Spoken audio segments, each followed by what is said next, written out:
हाँ चलो तुम आ रहे हैं। बंद कर लो भाई, जब बगल में करने।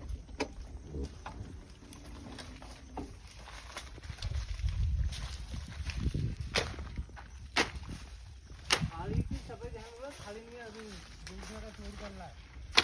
नमस्कार दोस्तों, इस समय हम खारी गांव में और रात के 8:45 बज चुके हैं और हमारे पीछे कुछ इस गांव के ग्रामीण लोग हैं जो अभी मधुमक्खियों के छत्ते से शहद निकालने जा रहे हैं। ये जो मधुमक्खियां हैं ये जंगली मधुमक्खियां हैं, ये खासकर जंगलों में रहती हैं, लेकिन इनकी संख्या धीरे धीरे काफ़ी कम होती जा रही है, ऐसा कुछ रिसर्च है जो इनका कहना है। तो मैंने इस समय हेलमेट इसलिए पहना हुआ है क्योंकि ये मधुमक्खियां जो हैं वो हमला कर सकती हैं, लेकिन ये जो ग्रामीण हैं इनकी अपनी एक टेक्निक है। ये लोग एक लकड़ियों, सूखी लकड़ियों और उसमें खाकरे के पत्ते लपेटते हैं और उसमें गांठ बांध देते हैं, फिर धीरे से उसमें आग लगाते हैं। तो उसका जो धुआं होता है केवल उसका इस्तेमाल करते हैं, जिससे क्या होता है मधुमक्खियाँ भाग जाती हैं और फिर जब सारी मधुमक्खियाँ भाग जाती हैं उसके बाद ये शहद निकाल लेते हैं।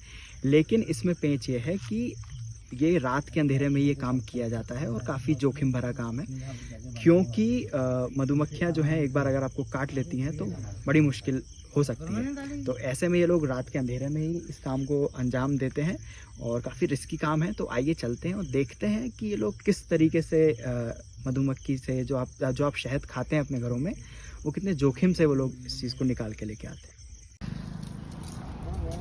सब चीज़ की व्यवस्था, खाड़ी की लेके कमी बात मांगला है। ये भैया खाड़ी लगा के फूड बना लिया है। अब इसको आगे जब कैसे रख के कैसे ले जाते हैं? इसको जब ऊपर चलते हैं तो ये बांधने का लगा लिया है। टांग लो इसको ऐसे खंडे में टांग के और पेड़ पे चढ़ जाते हैं। फिर इसमें अब इसमें फिर ऊपर चढ़ के तो निकाल के इसमें आगी लगा के, ये सूखी खाड़ी लगी है और फिर इससे फिर धुआं दे देते हैं।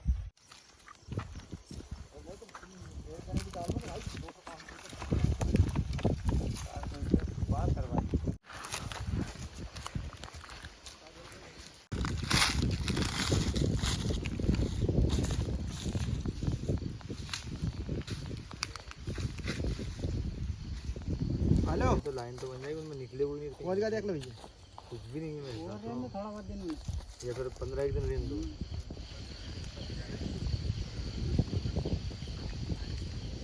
अभी जो आप मेरे पीछे पेड़ दिख रहे हैं, इसके ऊपर एक मधुमक्खी का छत्ता लगा हुआ है। तो हमारे साथ जो साथी आए थे, जो ग्रामीण आए थे, वो अभी हमारे साथ पीछे वेट कर रहे हैं और वो सही मौके का इंतज़ार कर रहे हैं। जब वो हवा थोड़ी कम होगी तब इस मधुमक्खी के छत्ते से वो शहद निकालेंगे।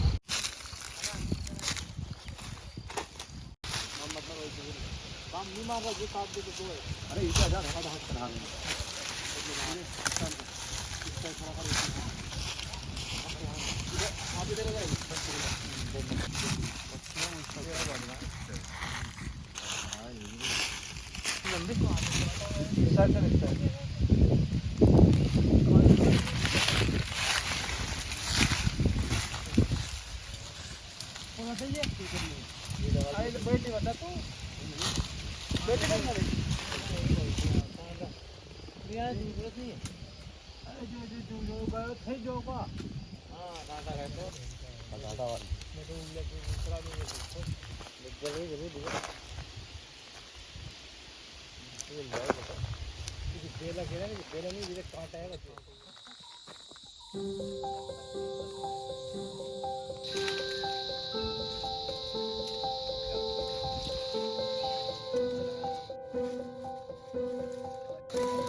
देखिए इस बार से मधुमक्खी छत्ते सामने ये धुआं करते हैं, ये यहाँ से इस प्रकार से तोड़ा जाता है।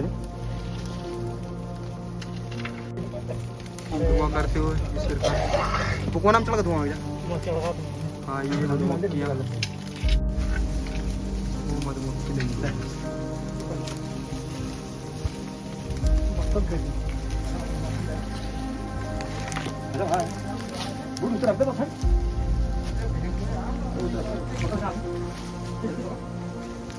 यार मौसी में तेरे जाकर खरीदो।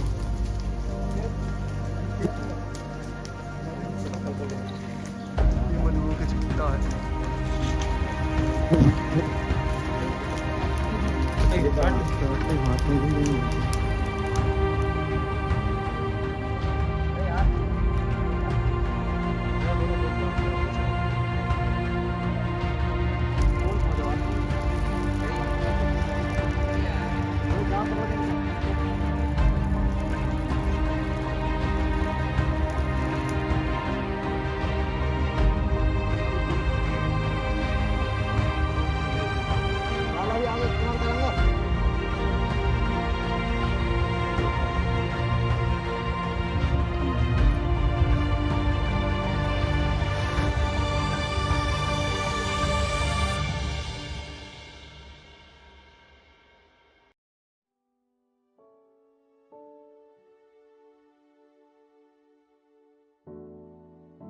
मेरा नाम हेमराज गौर है।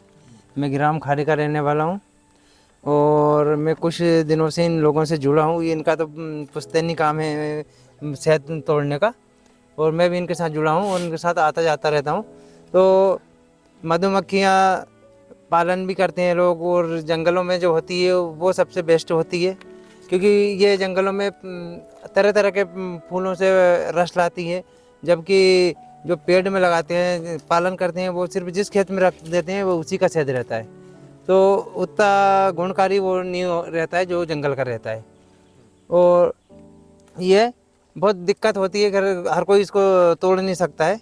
जैसे पेड़ों पे लगी तो हाथ चढ़ के हाथों से तोड़ लेते हैं धुआं दे के, और अगर पत्थरों में लगी है तो धुआं दे के नीचे से फिर उसको बाँस से तोड़ा जाता है, और जो नीचे से कपड़े में झल ली जाता है।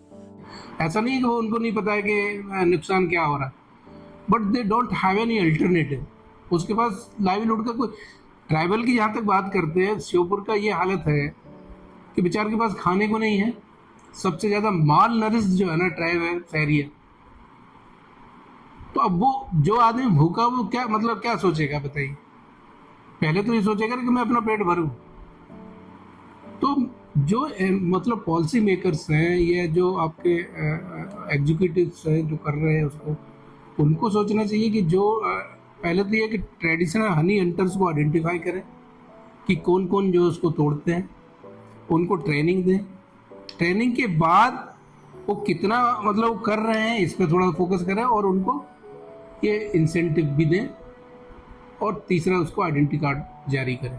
हम लोगों को परमिशन, कुछ लोगों को जैसे तोड़ने वाले हैं उनको परमिशन दे दी जाए, और उनको गाइडलाइन दी जाए कि भाई अगर आग लगी तो आपकी जवाबदारी रहेगी। अलाउ तो करना चाहिए, देखिए सोर्स, लेकिन वो ये इंश्योर कर सकती है सरकार कि जैसे इंसेंटिव दे सकती है कि जो ऐसा हनी एंटर जो हमारे तरीके से या सस्टेनेबली तोड़ रहा है तो उसको इंसेंटिवाइज करे।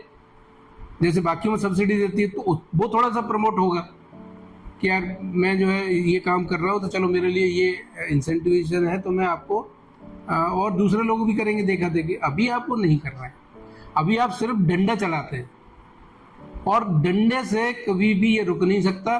इवन हमने ये देखा, मेरे पास फोटोग्राफ्स है कि सतपुड़ा नेशनल पार्क के कोर एरिया में भी हनी हंटिंग इसी तरह हो रही थी जैसे अभी होती है। तो आप इसकी बजाय आपने किसी को ट्रेनिंग दिया, और ये इंश्योर करिए कि अगर आप इस तरीके से शहद तोड़ते हो कि मधुमक्खी को नुकसान नहीं होता है, तो हम आपको इंसेंटिव देंगे, आपको आइडेंटिटी कार्ड देंगे, जिससे आपको कोई अनावश्यक परेशान ना करे। फॉरेस्ट गार्ड भी कई बार बहुत परेशान करते हैं उनको, कहेंगे साहब 2 किलो मुझे दे जाना, बाकी का ले जाना। इस तरह की प्रैक्टिस भी देखने में आती है। कुछ कम्युनिटीज़ हैं जो कि जो फॉरेस्ट में ही रहे हैं और सालों से वहीं रह रहे हैं, तो आई थिंक कि एक सस्टेनेबली और regulated honey harvesting should be allowed. But वही है कि they should not be a race, चीज़ें बहुत सस्टेनेबल मैनर में होनी चाहिए। They should know how to extract honey, and उसको they should be link to market. हम लोग करते हैं तो अपनी एहतियात बरत के ही करते हैं ताकि जंगल में नुकसान ना हो, क्योंकि हर 25 दिन के बाद ये वापस शहद अपना लेके आ जाएगी। 25 दिन बाद हम डबल से शहद निकाल सकते हैं एक मधुमक्खी से। आपको हनी लेना है तो आप हनी वाले सेक्शन को काटिए। आपको इतनी आइडेंटिफिकेशन होना चाहिए कि इसमें हनी कौन सा है। जो मोटा हिस्सा रहेगा, भारी हिस्सा रहेगा, वो आपका शहद है। जो पतला हिस्सा रहेगा, जिसमें कम वजन रहता है, वो नीचे का आपका ब्रीडिंग सेक्शन है उसका। तो आप उसको ऐसा काटिए कि जिससे 75% आप काट ले, 25% उसको रहने दीजिए। तो आपको भी शहद मिल जाएगा और वो हनी बीज उसी छत्ते को फिर से रिकंस्ट्रक्ट कर लेगी, भागेगी नहीं छत्ता छोड़ के। तो उससे दो फायदे हैं कि आप एक ही छत्ते से 2 बार भी शहद ले सकते हो और वो भी वहाँ से जाएगी नहीं। अभी आप क्या करते हो, पूरे छत्ते को स्क्वीज कर देते हो, जला देते हो, तो फिर उसकी पॉपुलेशन, ये भी एक बड़ा कारण है।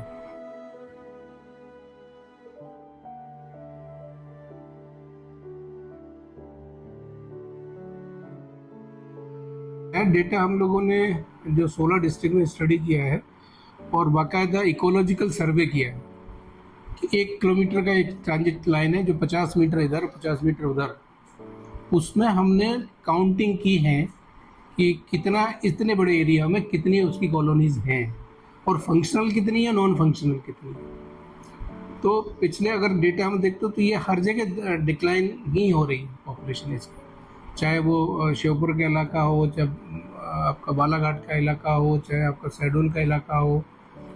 हमने गूगल मैप पे भी उसको मैपिंग की हुई है कि किस प्रजाति की मत की किस लोकेशन पे कहाँ है, फॉरेस्ट की कौन सी रेंज में है। तो ये डिक्लाइन तो लगातार हो रही है, इसमें तो कोई शक है नहीं।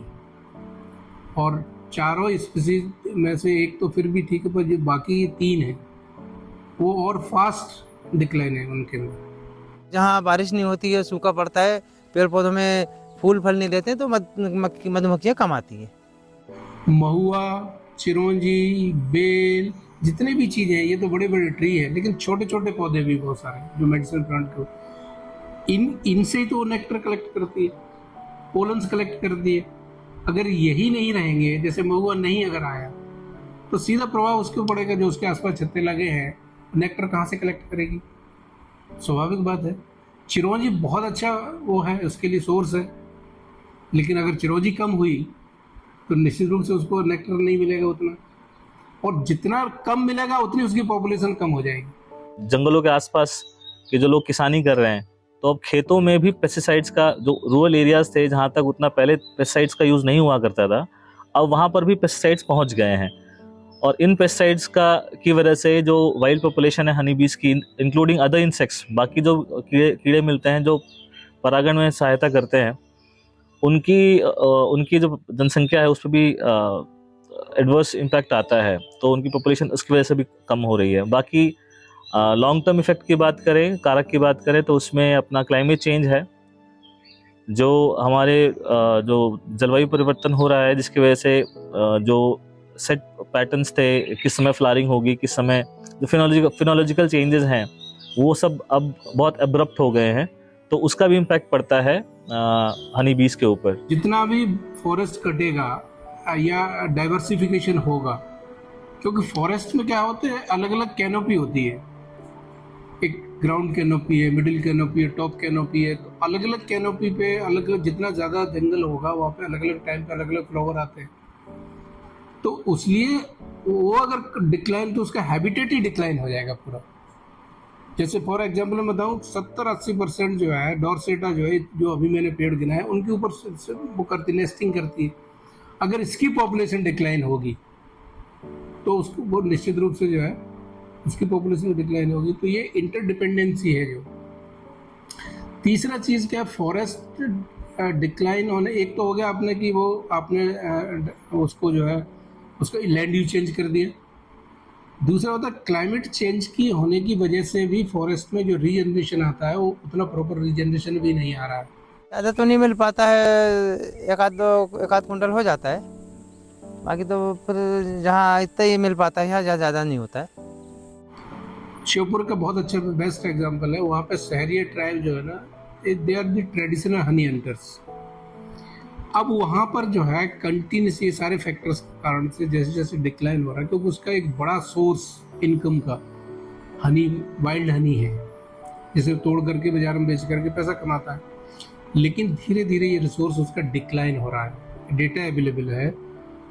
अभी आप देखेंगे किसी भी जो शहद बेचने वाले व्यापारी, उनसे आप बात करेंगे तो 30 साल पहले की बात करें तो आज मुश्किल से 25% बचा है। 30 साल पहले अगर 300 टीन आती थी तो आज लगा ली 25% ही बचा है। सबसे पहली बात तो जैसे जहाँ जा रहे हैं जगह कौन सी है, पेड़ है या फिर पहाड़ी में जा रहे हैं तो वहाँ का जानवर तो नहीं है आजू बाजू, और फिर मधुमक्खी काटने का सबसे ज़्यादा वो रहता है। क्योंकि जो तोड़ते रहते हैं उनको थोड़ा काटती है तो असर नहीं होता, लेकिन आम जनता को अगर एक काट ले तो उसको पता चल जाती है कि क्या होती है मधुमक्खी। कहते हैं कि अगर मधुमक्खी इस दुनिया से हटा दी जाए तो मनुष्य नाम का प्राणी भी खत्म हो जाएगा।